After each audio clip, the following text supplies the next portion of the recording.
Global IT के YouTube channel में आप सभी का एक बार फिर से स्वागत है। आज जो हम लोग स्टार्ट करने वाले हैं इंजीनियरिंग ड्राइंग, ठीक है। किसके लिए? फर्स्ट ईयर के लिए। किस ट्रेड के लिए? सभी ट्रेड के लिए। क्योंकि फर्स्ट ईयर में जो होता है आप लोगों को कॉमन, दरअसल मैक्सिमम जो होते हैं पार्ट ऑफ कॉमन रहते हैं, ठीक है। तो फर्स्ट ईयर के अगर आप हैं और आप इंजीनियरिंग ट्रेड है, आपके 2 साल वाली इंजीनियरिंग ट्रेड है, और अगर आपके सब्जेक्ट में इंजीनियरिंग ड्राइंग है और आप फर्स्ट ईयर में हैं तो आप ये वीडियो देख सकते हैं, ठीक है। हम लोग मॉडल सेट सॉल्व करेंगे, मतलब वो क्वेश्चंस करेंगे जो एग्जाम में आते हैं या आने की संभावना रहती है, ठीक है। टोटल क्वेश्चन कितने होंगे हमारे इस मॉडल सेट में? तो टोटल 6 क्वेश्चन होंगे। 6 क्वेश्चन क्यों होंगे? क्योंकि आप लोग जानते होंगे आपका जो टाइमिंग होता है टोटल 2 घंटे का होता है, पेपर का 2 घंटे का टाइम होता है, जिसमें से आपके 38 क्वेश्चन किससे होते हैं? थ्योरी से होते हैं। 38 क्वेश्चन थ्योरी से होते हैं। 6 क्वेश्चन आपको वक्त ऑफ कैलकुलेशन एंड साइंस से, और 6 क्वेश्चन आपके ड्राइंग से होते हैं। तो आपके एग्जाम में भी 6 क्वेश्चन आते हैं और हम लोगों ने भी यहाँ पे 6 क्वेश्चन ले रखा है, ठीक है। बाकी जो 25 क्वेश्चन होंगे आपका वो किससे होगा? एम्प्लॉयबिलिटी से होगा। तो ये टोटल आपके क्वेश्चन होंगे और ये आपका टाइम हो गया। बाकी नेगेटिव मार्किंग नहीं होता है, ठीक है। ये जो क्वेश्चन मैं आपको कराऊंगा इसका पीडीएफ आपको कहां से मिलेगा? www.globalit.org। थोड़ा सा यहाँ पे हम लोग देख लेते हैं कि कैसे डाउनलोड हो पाएगा। तो आपको अपने गूगल में सर्च करना है ग्लोबल आईटीआई। फोन में जब ओपन करेंगे तो पहली साइट आपको मिल जाएगी globalit.org के नाम से। इस पर क्लिक कर लेना है। इस टाइप से साइट आपके सामने ओपन होगी। यहाँ पे जो सेक्शन है होम, हमारे बारे में नई अपडेट आईटीआई कोर्स, नॉर्मल आपको दिखाई नहीं देगा। इसके लिए आपको क्या करना पड़ेगा? राइट साइड कॉर्नर में जो 3 लाइन है इस पर आप क्लिक करेंगे तब ये सारे ऑप्शन आपके सामने आ जाएंगे। यहाँ पे एक और सेक्शन, इसको जरूर चेक कीजिए, नई अपडेट। नई अपडेट में जब आप क्लिक करेंगे ना तो यहाँ लास्ट में देख रहे हैं मॉडल पेपर। मॉडल पेपर के नाम से यहाँ पे क्लिक करेंगे तो आपको सभी सब्जेक्ट के मॉडल पेपर यहाँ पे मिल जाएगा। जो कि पीछे मॉडल पेपर में हमने वो भी डाला हुआ, जो पीछे क्वेश्चन आए हुए एग्जाम में बच्चों से आंसर की मंगा करके उसको हमने डायरेक्ट यहाँ पे अपलोड कर दिया है। तो मॉडल पेपर पे आप क्लिक करके देख सकते हैं, ठीक है। बाकी जो मैं आज का क्वेश्चन करा रहा हूँ पीडीएफ कहाँ मिलेगा? तो आईटीआई कोर्स वाले पे जाना है, इंजीनियरिंग ड्राइंग पे आपको क्लिक कर देना। इंजीनियरिंग ड्राइंग पे क्लिक करेंगे नया टैब ओपन होगा, हमें नीचे आना है। यहाँ पे देखिए ITI first year engineering drawing, इस पे क्लिक कर लीजिए, ठीक है। क्लिक करते हैं नया टैब ओपन हो जाएगा। नीचे स्लाइड करके जाएंगे तो देखिए यहाँ स्लाइड करने पे यहाँ मिलेगा आपको, यहाँ पे तो सिलेबस वगैरह हो गया, फर्स्ट ईयर का एमसीक्यू सीरीज हो गया। यहाँ पे देखिए engineering drawing model paper set, ED first year model paper set 1 by Global ITI 2023। इस पे क्लिक करेंगे तो जो आज का मैं क्वेश्चन करवा रहा हूँ बिल्कुल आसानी से डाउनलोड हो जाएगा, ठीक है। चलिए क्वेश्चन की तरफ हम लोग चलते हैं। ध्यान से देखिएगा, बहुत आसान है। एक बार ध्यान से समझ लेंगे तो ड्राइंग में भी दिक्कत नहीं होगी। हो सकता है आप में यही क्वेश्चन आ जाए, ठीक है। तो जिनके आ जाएंगे उनके तो बल्ले बल्ले है, तो इसलिए ध्यान से देखिए। पहला क्वेश्चन कह रहा है एक मानक अभ्यास के रूप में कौन सी शीर्षक ब्लॉक स्थिति सही है? देखिए ये दे रखा है यहाँ पे क्या, हमारी ड्राइंग शीट की पोजीशन बना रखा है, बॉर्डर वगैरह यहाँ लिखा है, बॉर्डर है, फ्रेम है, अब बीच में ड्राइंग स्पेस है कि यहाँ पे हमें ड्राइंग बनानी है। तो ये ड्राइंग शीट का एक लेआउट बना रखा है और दे रहा है कि यहाँ पे कॉर्नर पे ऐसे खींच के बोल रहा है कि यहाँ पे क्या रहेगा? टाइटल ब्लॉक रहेगा। यहाँ पे लिख रखा है क्या? टाइटल ब्लॉक लिख रखा है कि यहाँ पे टाइटल ब्लॉक बनेगा। या फिर इस वाले फिगर में देखेंगे तो यहाँ पे कॉर्नर पे बना है कि टाइटल ब्लॉक जो है हमारा यहाँ पे रहेगा। टाइटल ब्लॉक में हमारे ड्राइंग की सारी जानकारी दी जाती है, उसी पे हमारा साइन वगैरह भी वहीं पे करने की जगह होती है, ड्राइंग संख्या वगैरह सब चीजें वहीं पर होता है, डेट वगैरह सब टाइटल ब्लॉक में दिया जाता है। टाइटल ब्लॉक का कभी कभी साइज भी पूछ लेता है, 185x65 वाला जनरली यूज किया जाता है टाइटल ब्लॉक, ठीक है। तो यहाँ पे देखिए इस फिगर में कह रहा है कि टाइटल ब्लॉक यहाँ नीचे कॉर्नर की तरफ बनेगा, यहाँ पे टाइटल ब्लॉक आपका रहेगा, ठीक। और इस फिगर में कह रहा है यहाँ पे रहेगा। तो यही हमें बताना है कि कौन से वाले फिगर में सही दिखाया गया है कि टाइटल ब्लॉक कहाँ होना चाहिए। तो सबसे पहले हमें पता होना चाहिए टाइटल ब्लॉक, शीर्षक ब्लॉक कहाँ स्थित होता है। तो ड्राइंग शीट पर जो होता है हमारा टाइटल ब्लॉक वो हमेशा नीचे दाहिनी ओर स्थित होता है। कहाँ स्थित होता है? टाइटल ब्लॉक हमेशा नीचे दाहिनी ओर स्थित होता है। तो आप इन फिगर में देखिए कौन से फिगर में नीचे और दाहिनी ओर टाइटल ब्लॉक है आपका। देखिए पहले में क्या है, नीचे तो है लेकिन बाईं तरफ है ना। आप यहाँ सामने खड़े हो जाएंगे, बायां हाथ या दाहिना हाथ, तो हम ये देख रहे टाइटल ब्लॉक नीचे है और बाएं साइड है, गलत। यहाँ पे देखिए यहाँ तो ऊपर चला गया, जबकि आपको मालूम है टाइटल ब्लॉक नीचे होना चाहिए और दाहिनी तरफ होना चाहिए। तो ऊपर हो गया, ऐसा ही होगा नहीं। इस फिगर में भी ऊपर है तो ये दोनों तो ऐसे ही गलत हो गए, ऊपर दे दिया है। इन दोनों में नीचे है लेकिन इसमें बाएं तरफ दे दिया था, जबकि टाइटल ब्लॉक कहाँ होता है? दाहिनी तरफ। तो सी वाले में देखिए नीचे है और दाहिनी तरफ है, नीचे है टाइटल ब्लॉक और कहाँ दिया है? दाहिनी तरफ दिया है। इसका मतलब ऑप्शन सी सही हो जाएगा। अगर इस पे फिगर क्लियर नहीं दिख रहा होगा पीडीएफ डाउनलोड कर लीजिएगा, वहां फिगर बिल्कुल क्लियर दिखेगा, हो सकता है इसमें ना दिखे, ठीक है। सी वाला सही हो जाएगा, इसलिए मैं लिख भी दे रहा हूं। अगला क्वेश्चन है मानक के अनुसार सर्कल में कौन सा आयाम सही ढंग से चिन्हित है? Which dimension correctly mark in the circle edge पर स्टैंडर्ड। स्टैंडर्ड के अनुसार मतलब कौन सा डायमेंशन सही दिखाया गया यह पूछ रहा है, ठीक है। व्यास को दिखाया जा रहा है। यहां पर देखिए यह सर्कल बना हुआ है आपका और दोनों साइड हमारा क्या है? यह एरो है, इधर भी एरो है और इधर भी एरो है। एरो बना करके लाइन खींच करके यहां लिख दिया और यहां पे लिख दिया क्या? 5 50 ये लिखा हुआ है, ठीक है, इस टाइप से है। तो यह पूछ रहा है क्या यह सही दिखाया गया है, तो यह सही नहीं दिखाया गया। क्यों? क्योंकि यह लाइन देख रहे हैं यहाँ बीच में खींचा गया है, किस पे, सेंटर लाइन पे। जो हमारा सर्कल होता है यह वृत्त हो गया, तो सेंटर लाइन इसकी एक यह हो गई और ये कि यह इधर सेंटर लाइन हो गई। कभी भी हम सेंटर लाइन पे डायमेंशन नहीं दिखाते हैं, ये बात ध्यान रखना। कभी भी हम एरो को इस सेंटर लाइन पर बना करके डायमेंशन दिखाने की कोशिश नहीं करेंगे कि यहाँ से यहाँ ऐसे खींच दीजिए और इधर एरो बना करके फिर ऐसे 550 दिखा दीजिए। कभी भी हम सेंटर क्या होगा, सेंटर लाइन पे डायमेंशन नहीं दिखाएंगे। तो इसलिए ये वाला सीधे गलत हो गया, क्योंकि यहाँ सेंटर लाइन पे इसने खींच के डायमेंशन दिखाने की कोशिश की है। बी वाले ऑप्शन में देखिए यहाँ पर भी वही हो गया, जो सेंटर लाइन था सर्कल का, सेंटर लाइन पे इसने एरो बना दिया। एरो कहाँ बनाया, सेंटर लाइन पे बना करके एरो को, और फिर इस लाइन को यहाँ खींच करके डायमेंशन दिखाने की कोशिश की। तो इसका मतलब यह भी गलत हो जाएगा, क्योंकि हमने अभी बात किया कि सेंटर लाइन पे कभी भी लाइन खींच करके डायमेंशन दिखाई नहीं जाती है। उसके लिए हम लोग तिर्यक लाइन खींचते हैं, तिरछी लाइन खींचते हैं। ठीक है, तो ये दोनों गलत हो गए। उसके बाद तीसरे ऑप्शन में देखिए यहाँ पे हमारा सर्कल बना हुआ है और ये इसका क्या है, सेंटर लाइन है। तो देखिए सेंटर लाइन खाली है, कुछ नहीं किया गया। इधर भी सेंटर लाइन बनी हुई है, इसका सेंटर लाइन खाली है। और जो डायमेंशन दिखाया गया देखिए अलग से यहाँ लाइन खींचा गया है, यहाँ से यहाँ तक, और फिर यहाँ बना हुआ है क्या आपका एरो इधर को, और फिर इधर भी ऐसे ही एरो बना हुआ है, और फिर यहाँ पे खींच करके फिर यहाँ लिखा गया फाई 50। फाई का मतलब व्यास होता है। तो देखिए यहाँ से यहाँ तक किसी भी वृत्त का व्यास होगा ना, यहाँ से यहाँ पहुंचेगा सेंटर पे तो त्रिज्या हुआ, फिर इतना इधर भी बढ़ गया, तो यहाँ से यहाँ तक टोटल क्या होगा, व्यास होगा। और चूंकि हमने सेंटर लाइन को छोड़ करके दिखाया है तो यह आपका सही हो जाएगा ऑप्शन सी, क्योंकि सेंटर लाइन पे नहीं दिखा सकते, इसीलिए गलत हो गया था ना। और यह वाला भी सेंटर लाइन पे था इसलिए गलत हो गया था। और जो डी वाला क्यों गलत होगा, तो डी वाला इसलिए गलत होगा, यहाँ देख रहे हैं ना, यहाँ पर भी सेंटर लाइन पे नहीं दिखाया। ये सर्कल हो गया, सेंटर लाइन पे नहीं दिखाया, अच्छी बात है। लेकिन क्या ये जो दिखाया गया है, देखिए यहां से यहां तक ये डायमेंशन दिखाया जो है, यहां से लेकर के यहां तक दिखाया और लिख दिया क्या है, फाई लिख दिया। फाई का मतलब व्यास होता है, जबकि खींचा कहां से है, सेंटर से लेकर के एरो की जो दूरी है वह सेंटर से यहीं तक है ना। तो ये क्या हो गया, तो त्रिज्या होगा ना। अगर फाई की जगह अगर R50 लिखा होता तो सही हो जाता, क्योंकि यहाँ पे सिर्फ यहाँ से यहाँ तक दूरी, तो इतना क्या होगा, त्रिज्या होगा, रेडियस होगा। तो R50 लिखता तो सही हो गया होता, क्योंकि उसकी रेडियस दिखाता। लेकिन खींचा यहाँ पे क्या है, त्रिज्या वाली दूरी ली है और लिख रहा है यहाँ पे 550। फाई का मतलब व्यास होता है, इसलिए यह वाला ऑप्शन गलत हो जाएगा। यह सही था, यह पूरा लिया था, यहाँ से यहाँ तक व्यास लिया था और फाई लिखा भी था। फाई का मतलब व्यास होता है। तो समझ में आया क्यों गलत है। नेक्स्ट क्वेश्चन पे चलेंगे, ठीक है। और एक चीज मैं आपको बता दूं, अगर आप लोग इंस्टाग्राम वगैरह यूज करते हैं,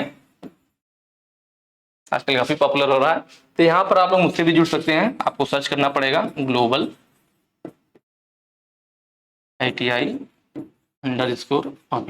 ठीक है। ये सर्च करेंगे, वहां पे मेरी आईडी मिल जाएगी। अगर आप लोग चाहें तो वहां पे हमसे जुड़ सकते हैं, ठीक है। बाकी यहाँ देखते हैं, देखिए यहाँ एरो वाला पूछ दिया ना, क्या पूछ दिया, मानक के अनुसार कौन सा तीर शीर्ष सही है, कि कौन सा एरो हेड सही है। तो देखिए पहले हमें एरो हेड पता होना चाहिए कि जो ड्राइंग में एरो हेड होता है ना, वो भरा हुआ रहता है, इस टाइप से भरा हुआ रहेगा, खाली वाला नहीं। तो यह तो पहले ही गलत हो गया भाई, ये खाली, ये भरा हुआ नहीं है। यह देखिए, ये तो एरो ही ठीक से नहीं बना है, इस ऑप्शन में तो कुछ सोचना ही नहीं है। हम सही वाला बाद में, पहले गलत वाला तो पकड़ ले, गलत पकड़ लेंगे, अपने आप सही पता चल जाएगा। तो यह तो एरो हेड पूरा ऐसे भरा हुआ नहीं है, इसलिए पहले ही गलत हो गया। इस तो एरो ही ठीक से नहीं बनाया, तो यह भी गलत हो गया। दो ऑप्शन एकदम आसानी से गलत हो गए। अब दो ऑप्शन में कड़ी टक्कर है, क्योंकि दोनों एकदम एग्जैक्ट टाइप के देखने में लग रहे हैं कि भाई यह भी एरो भरा हुआ है, यह भी एरो हेड भरा हुआ, तो आप कौन सा सही होगा। तो हमें पता होना चाहिए कि जो एरो हेड होता है ना, उसकी एक रेशियो होता है। क्या रेशियो होता है, 3:1 का, मतलब लंबाई और चौड़ाई का अनुपात होता है। लंबाई चौड़ाई का अनुपात, लंबाई 3 और चौड़ाई 1। मतलब कहने का ये है कि अगर इसकी चौड़ाई हम 1 mm रख रहे हैं, तो एरो की जो यहाँ से यहाँ तक लंबाई रहेगी वो 3 mm रखेंगे। लंबाई और चौड़ाई का अनुपात रहता है, ठीक है। तो अगर यह क्या हो, अगर यह वाला, अगर इसकी चौड़ाई हम कितना ले लें, अगर 1 ले लें, तो यह वाली जो लंबाई होगी हमारी कितनी होनी चाहिए, 3 होना चाहिए। उसका 3 गुना होना चाहिए। लंबाई चौड़ाई का अनुपात 3:1, लंबाई 3 और चौड़ाई 1 होना चाहिए। तो अब इन दोनों एरो में देखो, इसमें देखो आप लोग, यह यहां से यहां तक है, इतना बड़ा और इतना ही बड़ा, लगभग ये क्या समबाहु त्रिभुज बना दिया। मतलब जितना चौड़ाई है उतना एरो की लंबाई भी है, दोनों लगभग बराबर, देखने में ही बराबर दिख रहे होंगे। देखिए जबरदस्ती वाली बात में ध्यान से देखिए, ये दोनों देखने में ही बराबर लग रहे हैं। जब बराबर है तो ये गलत हो जाएगा, क्योंकि बराबर नहीं होना चाहिए। 3:1 का रेशियो होता है, चौड़ाई 1 तो यह 3 गुना उसकी हो। तो यह देखने में लग रहा है कि यह कम है और यह वाला हिस्सा ज्यादा है। यह चौड़ाई कम है और लंबाई ज्यादा है, इसका मतलब यह वाला परफेक्ट एरो बना हुआ है। ऑप्शन सी आपका सही हो जाएगा, ठीक। नेक्स्ट क्वेश्चन पे चलेंगे। अगला कह रहा है ड्राइंग अभ्यास के अनुसार कौन सा ड्राइंग आयाम सही है। देखिए यहाँ पे डायमेंशनिंग दिखाया गया है, ड्राइंग का फिगर दिया हुआ है, ठीक है। 4 ड्राइंग 4 ऑप्शन में है ABCD, और उनका डायमेंशनिंग दिखाया गया। पूछ रहा है कौन सी डायमेंशनिंग सही की गई है। तो आपको पहले पता होना चाहिए जो डायमेंशनिंग होता है हमारा ना, मेन 2 टाइप का होता है। एक एलाइन सिस्टम अलाइन सिस्टम, और एक होता है यूनिडायरेक्शनल। कौन सा? यूनिडायरेक्शनल। जो यूनिडायरेक्शनल सिस्टम होता है ना, बड़ी ड्राइंगों में यूज किया जाता है। किसमें? जहां बड़ी ड्राइंग बनानी होती है वहां पे यूनिडायरेक्शनल सिस्टम यूज करते हैं, छोटी ड्राइंगों के लिए अलाइन सिस्टम यूज करते हैं। तो यहाँ पर देखिए यूनिडायरेक्शनल में क्या होता है, यूनिडायरेक्शनल में हम लोग क्या करते हैं, जो लाइन होती है उसको ब्रेक करके, मतलब अगर ये लाइन है तो लाइन को ब्रेक करके डायमेंशन को लिखते हैं। लाइन को अगर बीच में ब्रेक करके डायमेंशन को लिखा जाए तो वह कौन सा होता है? यूनिडायरेक्शनल सिस्टम होता है। इसे एक ही दिशा से पढ़ते हैं। जबकि ये लाइन सिस्टम में क्या होता है, लाइन सिस्टम में लाइन को ब्रेक नहीं किया जाता है, लाइन पूरी रहती है, एरो की जो हेड की लंबाई रहती है वो पूरी रहती है, लाइन ब्रेक नहीं होता, इसके ऊपर डायमेंशन को लिख दिया जाता है। तो ये लाइन सिस्टम, लाइन को ब्रेक करके लिखा जाता है यूनिडायरेक्शनल सिस्टम। दूसरी चीज, एक तो ये हो गया, और दूसरा मैंने बताया यूनिडायरेक्शनल सिस्टम में एक ही सामने की तरफ से पढ़ते हैं, एक ही साइड से आप ड्राइंग को पढ़ सकते हैं। जबकि लाइन सिस्टम में सामने की तरफ से फिर दाएं तरफ से पढ़ना पड़ता है। क्यों? क्योंकि जब इसमें लाइन खड़ी की जाएगी, ये तो ओरिजेंटल हो गया ना, मान लो कोई एरो, फिर जब हम अगर ऐसे खड़ा कर देते हैं, कहीं पे डायमेंशन हम ऐसे खड़ी अवस्था में दिखा रहे हैं, तो ये डायमेंशन क्या होगा, जैसे देखिए 50 ऐसे था, अगर हम इसको खड़ा करेंगे, इस लाइन को आप खड़ा कीजिए, तो ये 50 क्या होगा, घूम जाएगा ना। जब ये एरो खड़ा किया जाएगा, इसको आप इसी एरो को सीधे खड़ा कर दीजिए, तो जो डायमेंशन लिखा हुआ वो भी घूम जाएगा। घूम के कैसे हो जाएगा? ऐसे हो जाएगा। तो ऐसे डायमेंशन लिखेंगे जब लाइन खड़ी होगी, तो उस टाइप किसमें? ए लाइन में, बिना लाइन को ब्रेक किए हुए।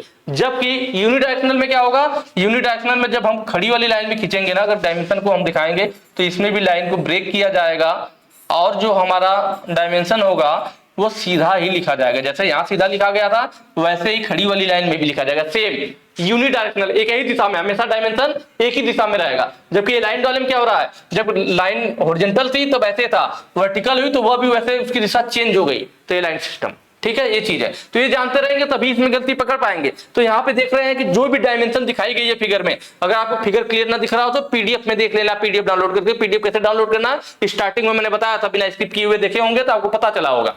तो यहाँ पे आप देखेंगे तो कोई भी डायमेंशन, जो भी चारों फिगर है, उनमें कोई भी लाइन ब्रेक नहीं किया गया। इसका मतलब हमें यह पता चल गया कि जो भी डायमेंशनिंग की गई है वह एलाइन सिस्टम से की गई है। किससे की गई है? एलाइन सिस्टम से की गई है। एलाइन सिस्टम में क्या है कि डायमेंशन हमेशा लाइन के ऊपर लिखा जाता है। लाइन को ब्रेक भी, डायमेंशन लाइन को ब्रेक भी नहीं करना है, और डायमेंशन हमेशा उसके ऊपर लिखेंगे। तो चलिए पहला फिगर में देखते हैं। तो पहले फिगर में देखिए क्यों गलत हो जाएगा, गलत इसलिए हो जाएगा कि देखिए यहाँ पे तो लाइन के ऊपर लिखा गया है, बीच में लिखते हैं, लाइन के ऊपर लिखते हैं, पर यहाँ पर देख रहे हैं ये लाइन के नीचे लिख दिया डायमेंशन को, जबकि डायमेंशन को लाइन के ऊपर लिखना चाहिए था। क्योंकि इस फिगर में डायमेंशन को कहां लिख दिया, लाइन के नीचे लिख दिया है, तो इसीलिए यह फिगर गलत हो जाएगा। इसमें देखिए, इसमें इधर क्या किया है, ठीक है, इस वाले में देखिए ये लाइन के ऊपर लिखा हुआ 48, इधर लाइन के ऊपर लिखा हुआ 30, ठीक है। और जब ये लाइन खड़ी होगी तो उसी तरह से वर्ड भी चेंज हो जाएगा। देखिए यहाँ पे उसी हिसाब से 28 या 26 लिखा हुआ। तो इसमें देख रहे हैं सब सेंटर में लिखा हुआ, सब लाइन के, इधर भी डायमेंशन लाइन के ऊपर, यहाँ भी डायमेंशन लाइन के ऊपर, यहाँ भी ऊपर, और उस हिसाब से चेंज भी है। इसका मतलब ऑप्शन बी सही हो जाएगा, बिल्कुल परफेक्ट आ रहा है, इसमें कोई दिक्कत नहीं, ऑप्शन बी सही हो जाएगा। सी वाला क्यों गलत है, सी वाले में भी देखिए, इसमें भी इधर भी डायमेंशन लाइन के नीचे लिख दिया गया, यहाँ भी डायमेंशन लाइन यहाँ उसके नीचे, जबकि डायमेंशन लाइन के ऊपर और सेंटर में होना चाहिए, दोनों नीचे लिख दिया गया, इसीलिए गलत हो जाएगा। इसमें देखिए, इसमें यह डायमेंशन लाइन के ऊपर तो लिखा गया, पर यह वाला देखिए डायमेंशन लाइन के नीचे लिख दिया, इसीलिए यह भी गलत हो जाएगा। क्योंकि हमें मालूम है कि जो लाइन सिस्टम में हमेशा हम उसको सेंटर में लिखते हैं डायमेंशन को, और डायमेंशन लाइन के ऊपर लिखते हैं, ना कि नीचे। तो इसीलिए तीनों ऑप्शन गलत थे और यह वाला सही हो जाएगा। क्लियर होगा, बहुत आसान है। अगला है सेट स्क्वायर का नाम खोजिए। देखिए ये सेट स्क्वायर दे रखा है, अगर आपको नहीं दिख रहा होगा तो मैं बना देता हूं यहाँ पे क्लियर, ताकि दिखने लगे। इस टाइप से बना रखा है सेट स्क्वायर, ठीक है, और पूछ रहा है इसका क्या नाम, पूछ रहा है सेट स्क्वायर का, ठीक है। तो इस सेट स्क्वायर का नाम हमें जानना है। तो देखिए सेट स्क्वायर दो टाइप के होते हैं, कौन कौन से होते हैं,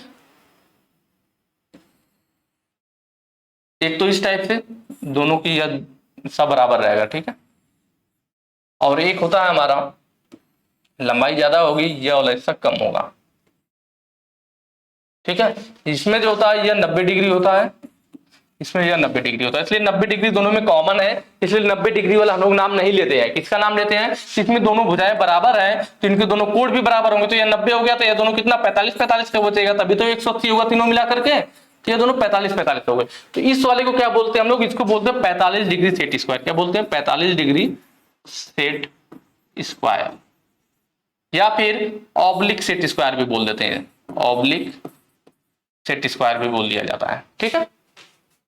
इस वाले में क्या है, इसमें देखिए जो ये वाला एंगल है ये पतला है तो ये कम होता है, ये 30 डिग्री का होता है, ये बड़ा है यह 60 डिग्री का होता है। तो यहाँ दो एंगल बन गए तो इसलिए इसको 60-30 डिग्री वाला सेट स्क्वायर बोलते हैं। कौन सा? 60-30 डिग्री सेट स्क्वायर, ठीक है, ये बोला जाता है। या फिर इसको आइसोमेट्रिक भी बोल देते हैं, आइसोमेट्रिक सेट स्क्वायर, ठीक।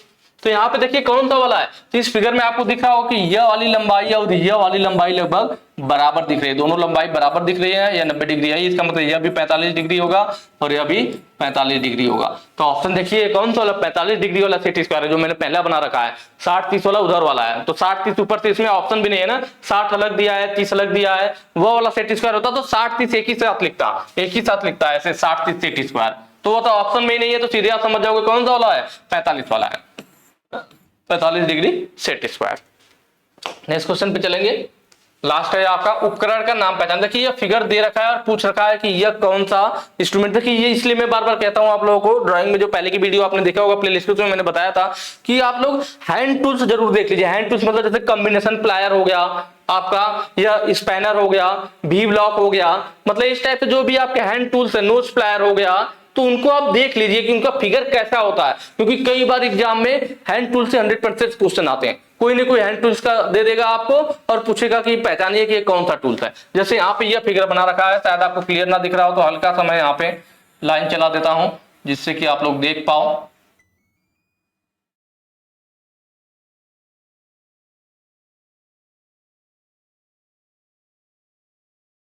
ठीक है, यह है हमारे पास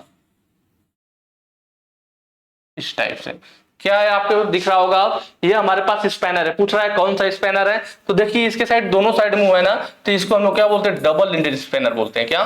डबल, दोनों साइड मुंह है इसलिए इसको डबल इंडेड स्पैनर बोला जाता है, ठीक है। या फिर ओपन इंड स्पैनर भी बोल सकते हैं क्योंकि इसका दोनों सिरा खुला हुआ है, दोनों सिरा क्या खुला हुआ है मुंह ना, तो ओपन इंड स्पैनर भी बोलते हैं। तो यहाँ ऑप्शन में देखेंगे तो डबल इंडेड नहीं दिख रहा है, ओपन इंड स्पैनर दिख रहा है, ऑप्शन बी आपका सही हो जाएगा। सिंगल इंडेड भी आता है, जैसे ओपन इंड बोलेंगे, सिंगल इंडेड कब बोलेंगे, जब एक ही साइड मतलब एक साइड सिरा बना हो, एक साइड नॉर्मल हो, इस तरह से नॉर्मल बना दिया जाए इसका दूसरा साइड, एक ही साइड बस इसका सिरा बना हुआ हो तो सिंगल इंडेड, दोनों साइड बना हुआ तो डबल इंडेड। और यह सिंगल इंडेड डबल इंडेड दोनों किसके अंतर्गत आते हैं, ओपन इंडेड स्पैनर, क्योंकि इनका मुंह खुला रहता है, ठीक है, तो इसलिए यहाँ पे ओपन इंडेड स्पैनर हो जाएगा। रिंग स्पैनर मतलब रिंग जैसा बना हो, जैसा आपको फिगर यह दिख रहा है, दिख रहा है ना, रिंग जैसा, दोनों साइड इसका कैसा बना हुआ हो, खुला हुआ नहीं है, रिंग की तरह घेरा बना हुआ दोनों साइड, तो यह कौन सा है, रिंग स्पैनर है, इसलिए मैंने यहाँ पे दिखा दिया जिससे कम कम में 2-3 टूल तो आपको याद हो जाए। एडजस्टेबल स्पैनर मतलब ऐसा स्पैनर जिसको एडजस्ट किया जा सके, जो यह वाला है, क्या है, एडजस्टेबल